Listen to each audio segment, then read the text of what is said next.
Good evening, જય શ્રી કૃષ્ણ, જય જીનેન્દ્ર, જય માતાજી. કેમ છો બધા? બધા મજામાં હશો.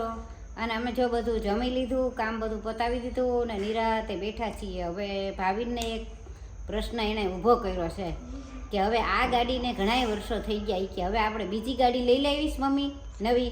મેં કીધું ના ના, હમણાં ન લેવાય, હમણાં ભલે આને આ રહી, અત્યારે ગાડીના ભાવ બધા બહુ વધી ગયા છે. તો કે તો સેકન્ડમાં લઉં. તો મેં કીધું તો સેકન્ડમાં આપણને ખબર ન પડે કે કેવી હોય કેવી નહીં, કેટલી વાપરેલી હોય, કોઈ સારી હોય તો આપણને એવી આપણે થોડાક જાણકાર હોઈએ કે આ ગાડી સારી છે કે નહીં, એમ તો કેમ ખબર પડે? પણ મેં એટલા માટે કીધું હતું કે મેં કીધું છે ને, જો આમાં શું છે કે 5 જણા આમાં ખાલી, બરોબર. હવે શિવેનાઈ મોટો થઈ જાય તો પછી આમાં આપણને મેં કીધું 7 સીટર આપણે લઈ લઈએ. પણ અત્યારે એટલું બધું કાંઈ એટલું પૈસા ને એટલું બધું નથી, આપણે લેવું તો હપ્તે જ લેવું પડે. પણ 7 સીટર એટલા માટે કે હું કદાચ ક્યાંય ગયા હોય, કાંઈ જવું હોય તો આપણને કોઈ ચિંતા નહીં, અને આપણી ઘરની જ ગાડી હોય, શું કહેવાય, ગમે ત્યારે નીકળીએ ગમે ત્યારે આવીએ એ રીતના એમ. અને ભાડાની બહુ ચિંતા નહીં એ રીતના. અને બીજું શું કે કદાચ ચાલો સેકન્ડમાં લઈ લઈએ ને તો થોડીક કદાચ નવા કરતાં તો સસ્તું પડે. અને બીજું એમ કે લોન એટલી બધી હાલે નહીં, એમાં તો ટૂંક સમયમાં પૂરું થઈ જાય. ખાલી પ્રશ્ન એટલો કે ક્યાંથી લેવી ને કેવી રીતે લેવી ની જ નથી ખબર પડતી. હવે લેવી કે ન લેવી એ નથી ખબર પડતી. એવું કાંઈ જરૂરી નથી કે લેવું જ તે એટલે લેવું જ તે, પણ એવો વિચાર આવ્યો એટલે મેં કીધું તમને હું કહું એમ. કદાચ તમારા કોઈ એવા ધ્યાનમાં આવતું હોય તો તમે મને કમેન્ટમાં કહો અથવા સજેશન કોઈ એવા આપો કે જો 2 ઓપ્શન છે મારી પાસે, કાં તો આની રહેવા દઈએ અથવા તો લઈએ 7 સીટર લઈએ તો કઈ લઈએ, કેવી લઈએ, ક્યાંથી લઈએ. પછી અત્યારે પાછા ઓલું અર્ટિગા બધા બહુ વાપરે એટલે મેં એમ કીધું, મેં કીધું કદાચ એ સારું પડે એમ. 7 સીટરમાં શું છે કે એવરેજ સારી આપે, સીએનજીમાં ચાલે, બધી રીતે છે. હવે બીજી તો મારે કોઈ ધ્યાનમાં ન આવી એટલે મને બહુ ખબર ન પડી. પણ આ બધા રોડ ઉપર બહુ હું જોઉં છું એમ, ફેમિલી કાર તરીકે એમ. તો પછી મારે ધ્યાનમાં આવી, મેં મનીષાને મેં કીધું આ ગાડી સારી આવે એમ. જો 7 સીટરમાં આપણે લીધી હોય તો આ સારી, એ તો બહુ પહેલા એમ. પણ હવે આ રીતે વિચાર આવ્યો, મેં કીધું કદાચ ક્યાંક ગયા હોય ને તો સારું પડે.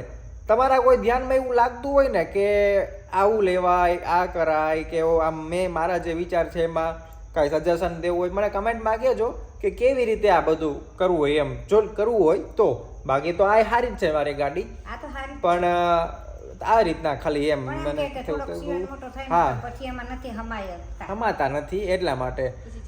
જગ્યા ગાડી મનીષાને કાંઈક નવો જ પ્રશ્ન છે. હું કેસ મનીષા?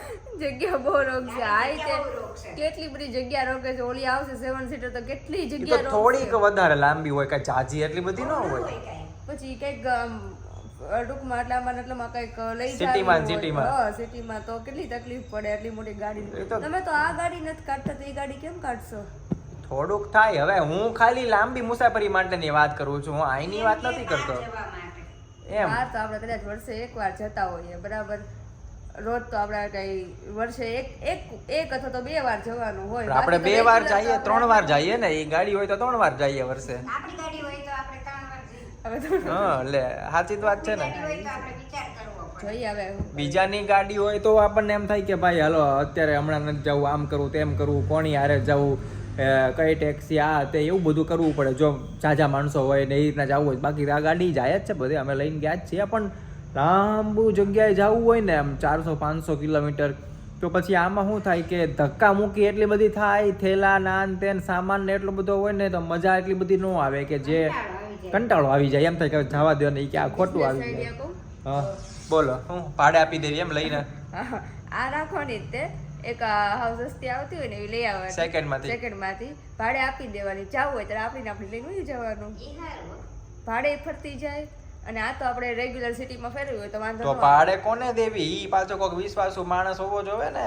કોઈક તો કોન્ટેક્ટમાં હોય ને, કોઈક ગોતવું પડે. તો ઈ પાછું જો કદાચ આઈ કરવું હોય તો એ વિશ્વાસ કોઈક માણસ એવો હોવો જોઈએ કે જે ભાઈ, નતર તો બબે દી એમ કે ભાઈ સેટ પંચર પડી ગયું, સેટ ટાયર બદલવાનું, સેટ આમ કરવાનું, સેટ તેમ કરવાનું, એમ કરીને આપણું જ કરી નાખે. એમ કરીને પોતે નવી ગાડી લઈ આવ્યો હોય ને આપણે જૂનામાં જ ફરતા હોય. પછી એવું થાય આપણે એમ કરો પંચર પડી ગયું ને તો મને આપી દે, હું હરખું કરાવી આવીશ. એટલે આપણે માનો કે 100 કિલોમીટર આગો ગયો હોય તો હું ત્યાં આપણે જવાનું હરખું કરાવવા. મનીષા આઈડિયા તો તે સારો આપ્યો, પણ થોડોક એનો વિચાર હતો ખરી હરખું. કાંઈ નથી એવું કંઈક આમ ઓળખીતું હોય ને એને હા એને આપવાની. એને દેવા એમ જ કહું છું, પણ એવો માણા તો હોવો જોઈએ કોક. કોઈ નથી ડ્રાઇવિંગ કરતો હોય એવું તો. કોઈ નથી. જોઈએ હાલ હવે કંઈક. તો હવે કાંઈ હું તો એ કાંઈ ભાડા કરવાનો માંડું ને, તમારે ભાડા કરતો જ વિડીયો બનાવતો જાઉં. એમ કરું ભાડા કરું તો એમ કરાય તમારે રોડની ટ્રીપ થઈ જાય, વ્લોગ થઈ જાય. ઓલા વ્લોગ ઓલા કયા કયા ટ્રાવેલ બ્લોગ બનાવે બધા ઈ. ખર્ચો નહીં.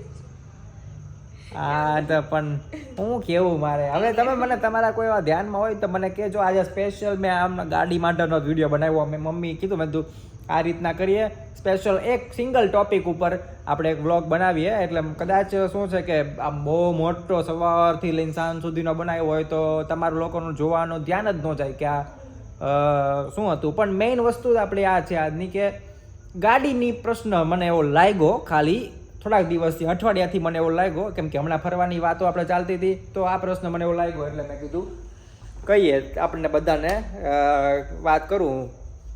મને કહેજો કમેન્ટમાં કે કેવી રીતે શું કરવું. હું ભાવનગરમાં અમે રહીએ છીએ બરોબર.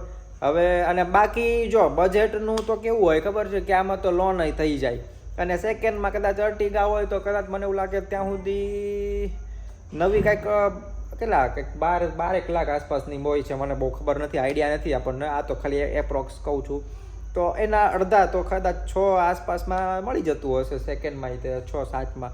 પણ કન્ડિશનની નથી ખબર પડતી મને, કાંઈ સહેજ જાય કાંઈ ખબર નથી પડતી. એન્જિનમાં સહેજ જાય એટલે સહેજ નહીં, ખાલી હકાલતા જ આવડે છે, બીજું કાંઈ નહીં. લાઇસન્સ છે એટલે એમાં એવું કાંઈ વાંધો નથી, હકાલતા આવડે એટલે આમ સરસ વ્યવસ્થિત હલાવતા આવડે છે. 10 કલાક 2010-11થી હું ચલાવું છું ગાડી મારી આના પોતાની એમ. એટલે કેટલા 15 વર્ષ થઈ ગયા, 15 વર્ષનો અનુભવ થઈ ગયો.